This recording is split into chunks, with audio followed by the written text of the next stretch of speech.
বিগত প্রায় 2 বছর আগে জেল পুলিশে ইন্টারভিউ দিয়েছিল চাকরি প্রার্থীরা, কিন্তু 2 বছর অতিক্রান্ত হয়ে গেলেও এখনো পর্যন্ত লিখিত পরীক্ষা নেওয়া হয়নি। তাই এক প্রকার বাধ্য হয়ে সোমবার অতি সত্বর লিখিত পরীক্ষা গ্রহণের দাবি জানিয়ে পুরনো জেল মাঠের আইজি অফিসের সামনে আসে ডেপুটেশন প্রদান করতে, কিন্তু তাদের ভেতরে প্রবেশ করতে দেওয়া হয়নি, অনুমতি নেই বলে।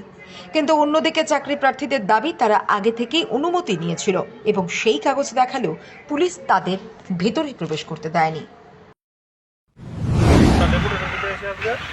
আমরা এখন ফিজিক্যাল এক্সাম হয়েছে, আমরা রিটার্ন আর ভাইভাটা হয়েছে, এই কারণে আমরা আইসি আর কি, মানে স্যারের কাছে বলতে যে আমাদের ভাইভাটা কবে হইতে পারে আর আমরা রিটার্নটা কবে হতে পারে, এই কারণে আমরা আজকে সবাই জমাইতে হয়েছি। আপনারা তো পারমিশন নিয়ে আসছেন? পারমিশন সেদিন আইছিলাম আমরা আমার তার কাছে গিয়েছি, রিসিভ আমরা দিয়ে দিচ্ছি, বলছে 10 তারিখ ঠিক আছে তোমরা আইও, তোমরা এলে তোমরা ডেপুটেশন দিতে পারবো। তখন ছাত্ররা বলতেছে যে